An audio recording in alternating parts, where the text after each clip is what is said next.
Well, welcome, Therapy Flow community, to another exciting Thursday. If you're joining us on a Thursday, my entry into the day felt more like a Monday. I got to the office and I realized I had forgotten my laptop at home. I pulled my charger out of my bag and I went to pull my laptop out of my bag and it was not there.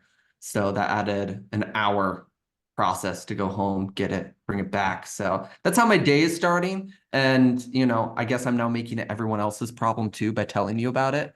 But the goal We're gonna make it is end to, good though. We're gonna make it end yeah, the goal good. here Yeah. is to help you solve a problem we consistently see come up in our therapy practices that we work with a lot. This happens actually in most organizations that sell services. So you're not alone. We just, are working with you all to improve the volume of referrals, the volume of new clients coming into your practice. We're going to talk about a major black hole. Doesn't require you to do more marketing, just requires you to do a couple extra things to convert the referrals and make use of the referrals that you're already getting. So we're going to dive into that and talk about and show you how to convert more clients from the volume of inquiries already coming into the practice. Yeah. I might actually get this started with a quick whiteboard drawing. Are you cool with Do it. that? Let me know. Can you see with this whiteboard? Yes. All right, awesome. I hope you guys can see this whiteboard. Otherwise, I'll try to be as Italian as possible with my hands.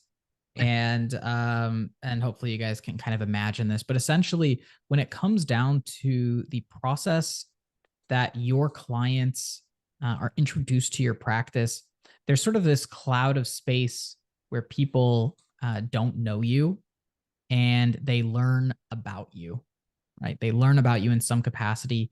This cloud of space is uh, the first time that your brand is presented to them, whether it's from a like a referral source, so like a friend or a family member, maybe it's from an ad that you're running, maybe it's from like a directory, like Psych Today, maybe it's from SEO, maybe it's from whatever or whatever other channel, social media, right?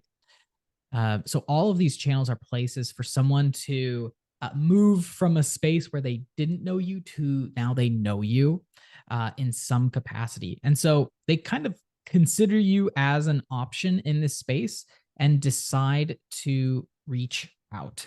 They decide to reach out to you. This is like a phone call, an email, they filled out a form, whatever it is. They reach out and they sort of get into this, looks like a little bit of a sieve or a funnel, right? The sieve or funnel is depicted like this because not everybody wants to work with you, right? Not everybody connects with you. And so they kind of leave this little process as they're kind of moving down. Not everybody can maybe afford you or whatever the situation is. And so as people work their way towards ending up working with a clinician, some of them may drop off, some of them you never connect with, etc. In this process, before the first session, there's a ton of drop off here. And we want to talk about that today. Yeah. This drop off, this segment in your client's buying process. At every single stage of what you'd call your therapy buyer's journey, there's kind of those off ramps that Attilio was talking about, places where whether it was customer's choice or lack of follow up or your disqualification, a lot of things that we'll get into in a second, but dropout that takes place from the current volumes, right? This is why you have a close ratio in your practice. Oh, we convert 9, 8, 3 out of every 10 calls that come into our practice. What's happening with the rest of those?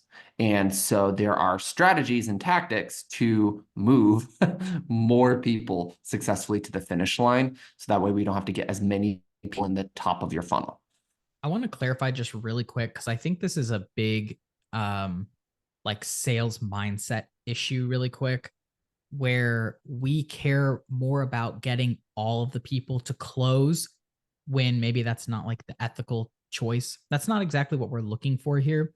We just want to create a system where your administrative hours are being used wisely and where you're able to reach into the bucket of people who are already looking out for you and just giving them an opportunity to collect information on you.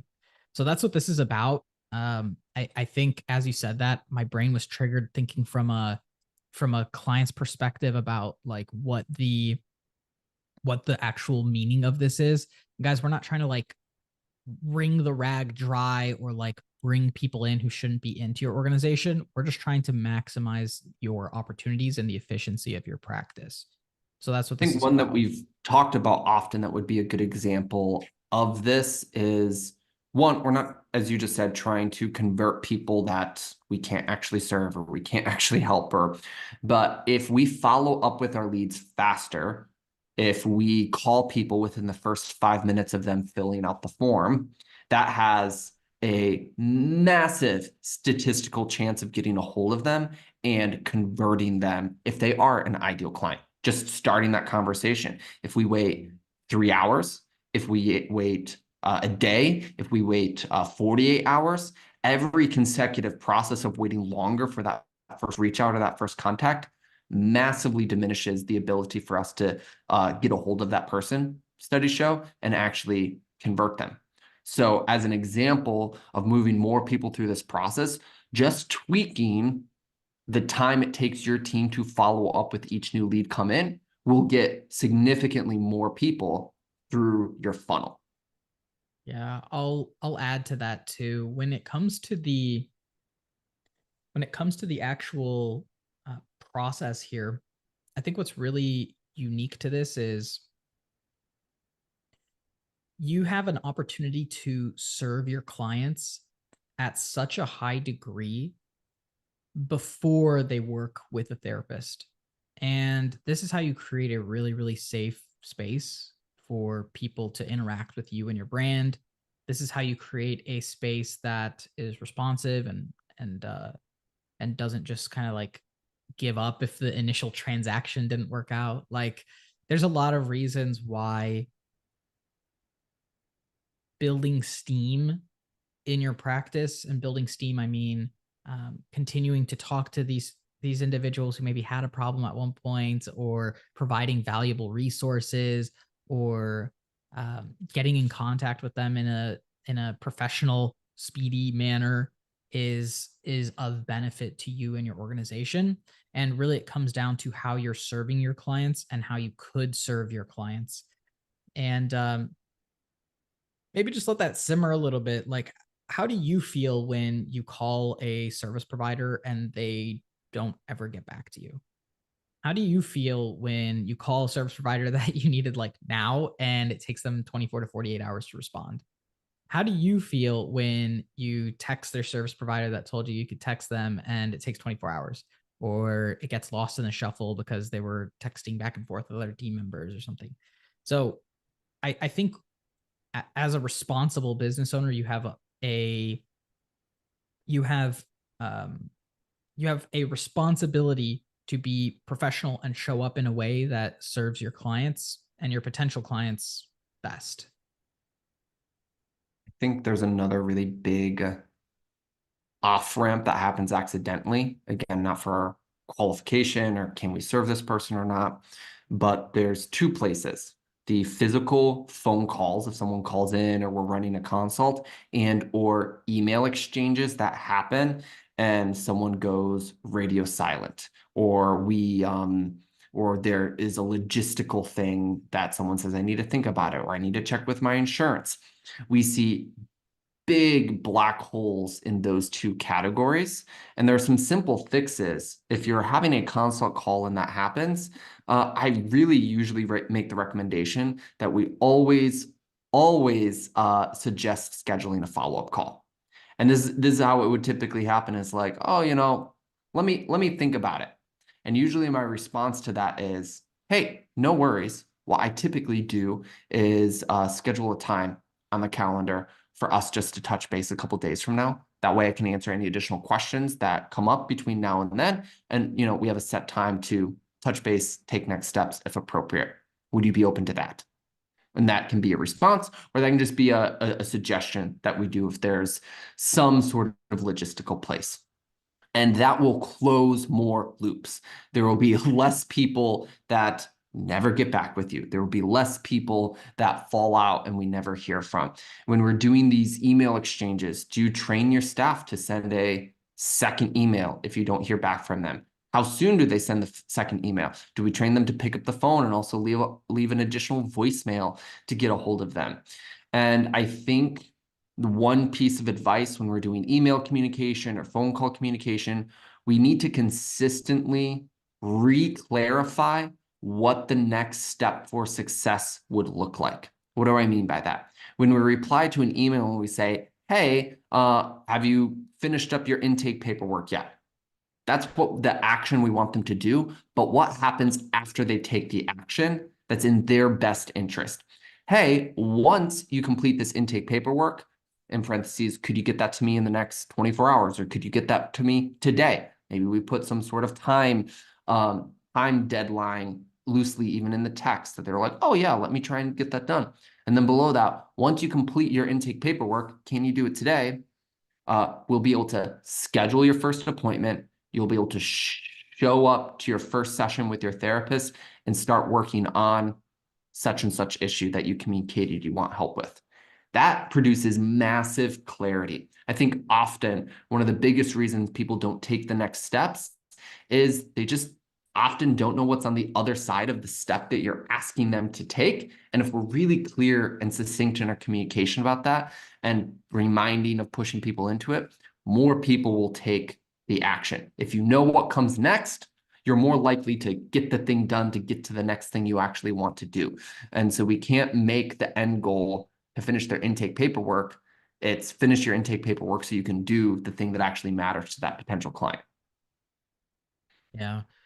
I I think in this moment too, it's important to think what's the expectations you're setting with your team. So Josh touched on it for a little bit, but what's the actual like operating procedure, the policy that you have in place? What's the expectations that you want your team to follow through with? And how can you measure and track that so that way you can track efficiency and effectiveness? And Yeah. so if your team doesn't know that they should try to connect with someone in, under 5 minutes, they're just going to go with what you set as a standard. And I see this really common with private practice owners who used to do a lot of the administrative work themselves, like they moved maybe from solo to group. But essentially, they set the same expectations that they had on themselves for their intake coordinator. And so you're, you know, taking 20 hours of session time a week and doing administrative work. And so the expectations you have on yourself maybe is like a 24-hour response time. But then setting that same expectation for your intake coordinator just doesn't quite make sense, especially if they're, working in a part-time or full-time capacity. And so set different expectations, set better expectations, and create policies that are going to help your practice be more effective at helping the people who are looking for help. Yeah. I think one of the things, and you mentioned it on a tracking level, you have to track what's important to your practice. And you have to find a way to track it. It's one of the reasons why we give and we develop a CRM for process and pipeline tracking and steps and procedures there. But a really good example is, are you tracking number of intake paperwork sent and not fulfilled in a single week, in a single month, and trying to move the needle on that number? You might say, yeah, I know that happens sometimes. Someone doesn't complete their intake paperwork. Maybe everyone does, but it takes a long time, and that goes down the rabbit hole. We had a practice a couple months ago where they were having issues getting billing information and attachment to their intake paperwork. So one of the KPIs they needed to track was, how quickly were we getting that? How were we fixing that before the first session? And so problems can arise and we can fix it by tracking and taking steps against it. But B, if we don't track certain segments in your buyer's journey, we don't actually ever know how many people are falling out the bottom. If they ask to set up an appointment, if they ask to do their intake paperwork, if you even just convert, one additional client a month that didn't normally convert, that's going to be tens of thousands of dollars of revenue in a year span on a month. if we just move the needle by one new client that converts, much less if there's 5 or 10, or for some practices I know that are like 25 plus in paperwork was sent but never fulfilled and they didn't get on the calendar. Yeah, I think of the private practices that get hundreds of calls a month, and I think the reason why I wrote the super sensational heading that I did today was really because what ends up happening for a lot of these practices, and certainly the practices that end up using our CRM to track and manage this in a way that's not like based on humans writing things down or not. I think what we typically see is an aha moment of when things are tracked consistently and a level of accountability that maybe you as a practice have never seen before. And so the super sensational heading went like this. It was like the one thing in your buyer's journey that can 2x your referrals or something like that. Right. It could mean 10,000 plus thousands, tens of thousands of dollars per month. And so just to kind of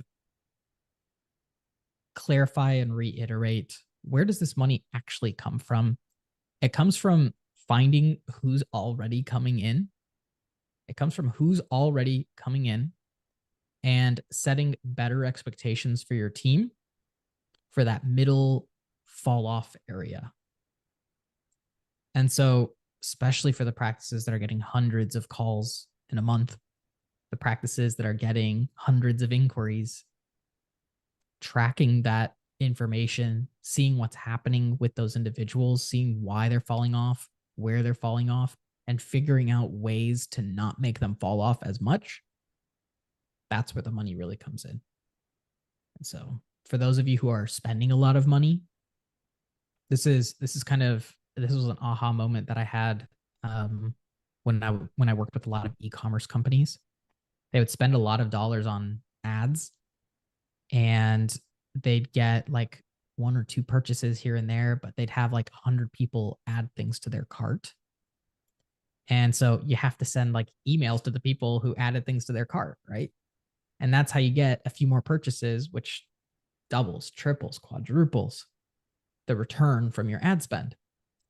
And so staying really tight about the pieces of the process where people can drop off, the add to cart, the initiate checkout, but they just never put in their credit card, or they just, they open up a new tab or whatever it is.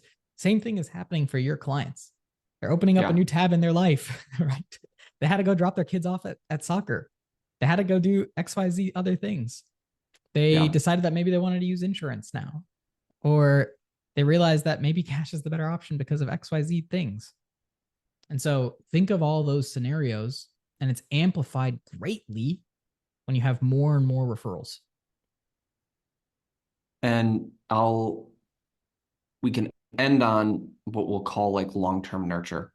There's all those people that go from contacting you, however they do that, to the ones that make it to the finish line of showing up to their first session. But then there's all those people in the middle that for whatever reason, you disqualified them. You weren't a good fit. They couldn't afford your service. They ghosted you. The millions of reasons that people fall out before they get to the finish line. Even the people that they did a couple sessions with you and then they fell off or they're an old client. All of these go into the bucket of your list. And we can do another long-term one on strategies for long-term nurture. But I'd say a lot of practices, let's say you're doing a really good job at a lot of the things that we just stated. We're tracking, we're taking action, we're putting better expectations in our admin.